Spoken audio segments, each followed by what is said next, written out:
Assalamualaikum warahmatullahi wabarakatuh. Waalaikumsalam warahmatullahi wabarakatuh. Apa kabar anak-anak semuanya?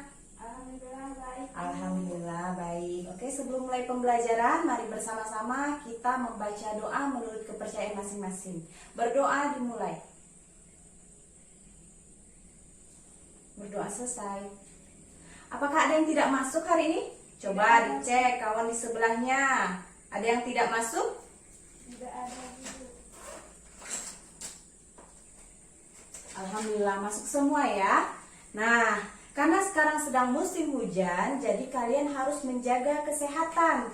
Nah, ngomong-ngomong tentang hujan, ada kaitannya dengan materi kita pada hari ini, yaitu kita akan membahas tema 8, lingkungan sahabat kita. Adapun subtema kali ini adalah tentang manusia dan lingkungan. Nah, tujuan kita mempelajari ini yang pertama, melalui kegiatan mengamati, peserta didik mampu menguraikan peristiwa-peristiwa atau tindakan pada teks non-fiksi dengan benar. Kemudian yang kedua, melalui kegiatan mengamati, peserta didik mampu membandingkan manfaat air bagi manusia, hewan, dan tumbuhan. Kemudian tujuan yang ketiga, melalui kegiatan mengamati, peserta didik mampu mengidentifikasi proses terjadinya siklus air. Dan yang terakhir, melalui kegiatan pengukuran, peserta didik mampu menentukan volume bangun ruang tabung dengan benar. Nah, itu tujuan kita mempelajari materi kali ini. Baik, di sini Ibu ada sebuah gambar. Coba kalian lihat di sini ada gambar apa? Ya, betul sekali. Ini gambar seorang ibu sedang mengambil air. Nah, di sini ada sebuah cerita non-fiksi. Tahu cerita non-fiksi itu apa? Non-fiksi berarti ya cerita nyata. Akan Ibu bacakan, silakan disimak baik-baik ya. Nah, judulnya Demi Air Bersih, warga Waborobo rela berjalan sejauh 15 km. Warga Kelurahan Waborobo, Kecamatan Betoambari, Kota Bau-Bau, Sulawesi Tenggara, sulit mencari air bersih. Mereka harus menempuh perjalanan hingga sejauh 15 km dari tempat tinggalnya untuk mendapatkan air bersih. Mereka terpaksa mengambil air bersih di Kelurahan Kaisabau Baru, Kecamatan Sorawondo. Nah, mereka biasanya menumpang mobil dan membawa beberapa jerigen ukuran 15 liter. Jerigen ini digunakan untuk menampung air yang mengalir dari aliran sebuah anak sungai di Kelurahan Kasibau Baru. Letak Kelurahan Waborobo berada di dataran tinggi. Di daerah itu air tanah sulit didapat. Kalaupun ada, air hanya sedikit. Daerah itu juga belum mendapatkan akses aliran air bersih karena pipa-pipa PDAM belum mencapai ke daerah sana. Warga Kelurahan Waborobo sangat membutuhkan air dan sangat mengharapkan bantuan dari pemerintah daerah untuk keperluan tersebut. Nah, apa isi dari cerita tersebut? Ya, betul sekali. Warga Waborobo berjalan sejauh 15 km untuk mendapatkan air bersih. Nah, apa kesimpulan yang dapat kalian ambil dari cerita tersebut? Ya, betul sekali. Jadi sikap apa yang perlu kalian timbulkan setelah mendengar cerita ini? Ya, kalian harus bersyukur karena di daerah kita sudah sangat mudah mendapatkan air. Ya, tidak perlu jalan sejauh 15 km. 15 km itu jauh sekali. Ya. Kenapa sih ibu itu rela pergi jauh sejauh 15 km untuk mengambil air bersih? Emangnya apa itu kegunaan air bagi kehidupan manusia? Ya, banyak sekali manfaat air bagi kehidupan kita. Untuk apa saja bagi kehidupan manusia? Ya, untuk mandi, kemudian untuk mencuci, kemudian ya memasak, memerlukan air, minum, dan lain banyak sekali. Kemudian apakah ada manfaat air bagi hewan? Iya, hewan itu perlu air untuk minum, untuk mandi. Ya, kemudian manfaat bagi tumbuhan apa? Ya, agar tumbuh dengan subur. Nah, di sini akan Ibu bacakan kembali manfaat air. Air merupakan salah satu sumber daya alam yang memiliki banyak manfaat bagi makhluk hidup. Nah, semua makhluk hidup di bumi membutuhkan air untuk kelangsungan hidupnya. Bagi manusia, air dimanfaatkan untuk minum, mandi, memasak, mencuci, membersihkan lantai, menyiram tanaman, dan masih banyak lagi. Manfaat air secara tidak langsung dapat kita jumpai pada PLTA. Aliran air dimanfaatkan untuk menghasilkan listrik pada pembangkit listrik tenaga air PLTA. Nah, misalnya PLTA Jatiluhur. Selain manusia, hewan dan tumbuhan juga memanfaatkan air. Bagi hewan, air bermanfaat untuk minum, mendinginkan, dan membersihkan tubuh, serta sebagai tempat hidup bagi hewan air. Nah, sementara itu, bagi tanaman, air membutuhkan tumbuhan dalam proses fotosintesis. Air membantu tumbuhan dalam proses fotosintesis. Air memiliki banyak manfaat bagi kelangsungan hidup manusia. Oleh sebab itu, kita harus senantiasa menjaga kebersihan air. Air yang bersih memiliki ciri-ciri antara lain tidak berwarna atau bening, tidak berbau, tidak berasa, dan tidak mengandung zat berbahaya. Jika kebersihan air terjaga, maka manfaat air dapat dirasakan oleh seluruh makhluk hidup. Nah, apa saja yang bisa kalian dapatkan dari bacaan yang Ibu bacakan barusan? Ya, manfaat air bagi manusia, manfaat air bagi hewan, manfaat air bagi tumbuhan. Kemudian, apa itu ciri-ciri air bersih? Ya, betul sekali, airnya bening, tidak berbau, dan tidak mengandung zat berbahaya. Oke, nah, karena kita sudah mengetahui manfaat air dan kita gunakan secara terus-menerus, setiap hari kan kita menggunakan air, apakah air itu bisa habis? Ada yang tahu apakah air itu bisa habis? Kan kita gunakan setiap hari, banyak orang yang memakainya. Iya, air itu tidak akan habis dan tidak akan berkurang. Kenapa? Ya, karena terjadi siklus air. Ada yang tahu apa itu siklus air? Nah, siklus air adalah proses perputaran air yang terjadi secara terus-menerus dari bumi ke atmosfer, lalu kembali lagi ke bumi. Siklus air ini terjadi melalui proses penguapan, pengembunan, dan hujan. Nah, di sini Ibu ada sebuah kantong air. Coba dilihat, di sini ada kantong air. Sebenarnya ini kita isi air, tapi takut tumpah ya. Jadi kita langsung saja lihat di sini ada gambar apa saja.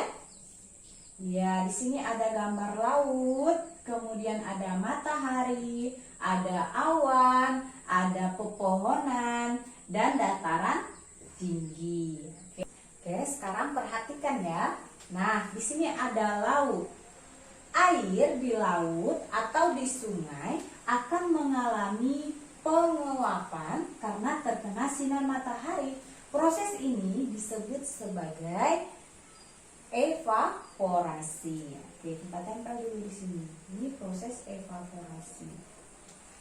Kemudian, tumbuhan atau pepohonan akan terkena sinar matahari. Nah, jika pohon terkena sinar matahari, ini akan menguap. Proses penguapan yang terjadi pada tumbuhan ini disebut sebagai transpirasi.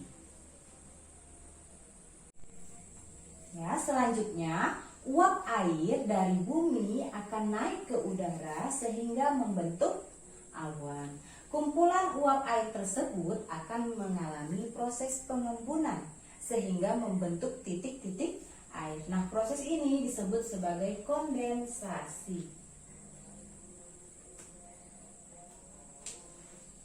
Kemudian, angin akan membawa awan ke dataran tinggi sehingga akan terjadi hujan. Nah, proses ini disebut sebagai presipitasi. Ya, hujan itu proses presipitasi. Nah, setelah air turun ke dataran tinggi, akan mengalir ke dataran rendah. Selanjutnya akan terjadi proses siklus air secara terus-menerus. Nah, kalian sudah tahu kan siklus air itu ada terjadi proses apa saja? Evaporasi, kemudian transpirasi, kemudian kondensasi dan presipitasi. Begitulah proses siklus air. Baik, di sini Ibu ada botol minum. Ada yang tahu ini bangun apa? Ya, bangun ruang. Bentuk apa ini? Bentuk tabung karena alas dan tutupnya berbentuk lingkaran. Oke. Manfaat kita mempelajari volume tabung adalah salah satunya adalah mengetahui banyak air dalam botol minum atau dalam kaleng. Kemudian kita juga bisa mengetahui banyak minyak dalam drum. Tahu kan drum? Yang besar itu? Ya, betul sekali. Nah, sebelum mempelajari volume tabung, kita harus mengetahui dulu rumus dari luas lingkaran. Nah, rumus dari luas tutup dan alas dari sebuah tabung. Ada yang ingat rumus dari luas tabung itu apa? Luas lingkaran? Rumus dari luas lingkaran. Ada yang ingat? Kemarin baru kita pelajari. Ya, betul sekali. Pi R pangkat 2. Berapa pi-nya? Iya, pi-nya itu 3,14 atau boleh menggunakan 22/7. Apa itu R? Ya, R adalah jari lingkaran.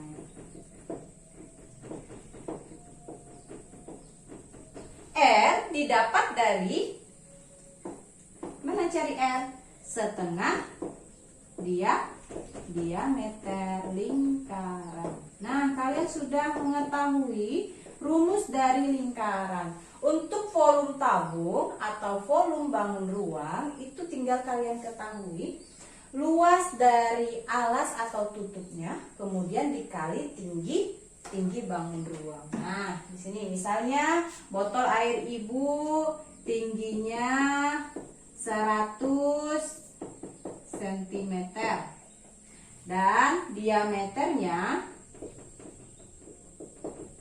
kemudian diameternya misalnya 14 cm. Ibu ingin tahu berapa banyak air dalam botol Ibu. Gimana carinya? Ya, volume botol air. Kita tulis rumusnya adalah pi R pangkat 2 dikali tinggi. Oke, pi-nya berapa? 3,14 atau 22/7. R-nya berapa? R-nya berapa? Kalau diameternya 14, berarti kalau jari-jari itu setengahnya. Berapa setengah dari 14? 7 cm. Tingginya berapa? 100 cm. Oke, kita masukkan karena di sini jari-jarinya kelipatan 7, berarti kita menggunakan 22/7 dikali R pangkat 2, berarti 7-nya 2 kali dikali tinggi 100 cm. Nah, di sini bisa kita sederhanakan, kita coret 7-nya. Sehingga yang dikalikan adalah 22 dikali 7 dikali 100. Oke, kita kalikan sama-sama. 22 dikali 7. 7 dikali 2, ya 14. Lagi 7 kali 2, 14. Tambah 1, 15. 154. Kita kalikan 100 cm. Tinggal kita tambah 2, 0 di belakangnya. 154, 0, 0. Satuannya apa? Sentimeter. Kalau volume pangkat 3. Ya. Nah, pada hari ini kita sudah belajar apa saja? Ya, betul sekali, manfaat air bagi makhluk hidup. Kemudian kita juga sudah bahas siklus air dan volume volume tabung. Nah, karena waktunya hampir habis, silakan kalian pelajari kembali pelajaran yang sudah Ibu berikan pada hari ini. Untuk PR-nya, silakan buka halaman 52 ya, 1 sampai 5 saja. Besok dikumpul ya. Oke, kita akhiri pembelajaran hari ini dengan mengucapkan hamdalah. Alhamdulillahirabbil alamin. Terima kasih atas perhatiannya. Wassalamualaikum warahmatullahi wabarakatuh.